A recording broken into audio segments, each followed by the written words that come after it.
1375 dør Valdemar Atterdag, der var konge af Danmark, og det var rigtig tragisk, fordi han ikke havde nogen søn.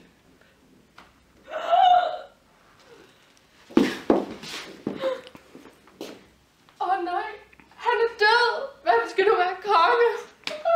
Det skal min søn, hans barnebarn. Men han er jo bare et lille barn. Ja, men så må jeg jo bestemme for ham, indtil han bliver voksen. Og så overtog Margrethes søn Olaf Danmark og blev konge over Danmark. Og senere hen i 1380 overtog han så herredømmet over Norge, og så Island og Færøerne og så Grønland.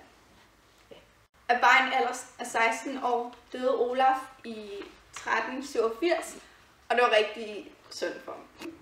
Nej, min søn!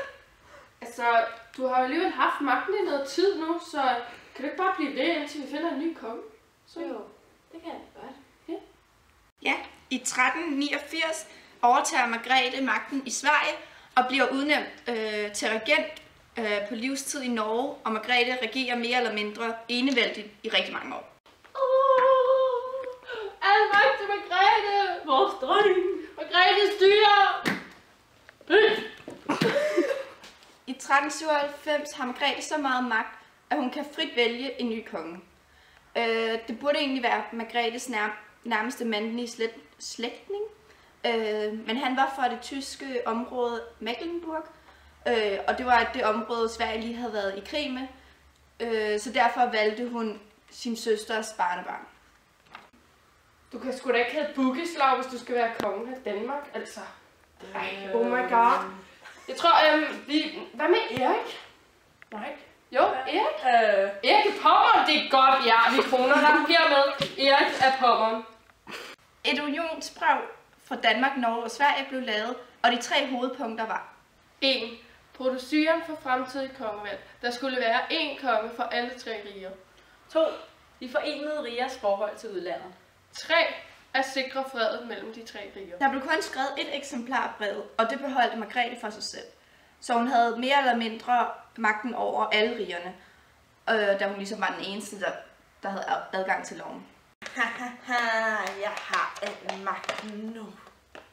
I 1411 følte Margrethe sig en lille smule syg, så hun valgte derfor at donere nogle penge til kirken. Nej, jeg er ved at dø. Hvad hvis jeg ikke kommer i himlen? Jeg må hellere give en hel masse penge til kirken. Her har I 16.337,5 mark. Dem skal I give til klostrene rundt om i Danmark. Og I skal give nogle til pilgrimme, så de kan tage ud og besøge hellige steder. Og så skal I give penge til kvinder, der er blevet voldtaget under krigen. Faktisk så skal vi lave en lov om, at kvinder slet ikke må blive voldtaget. Især ikke i kirken og på andre hellige steder. Ja. Og så når jeg er død, så skal I selvfølgelig holde gudstjenester for mig hvert år på min dødsdag. Og I må godt lige sådan tage pænt over til Gud, ikke? Fordi jeg skal i himlen.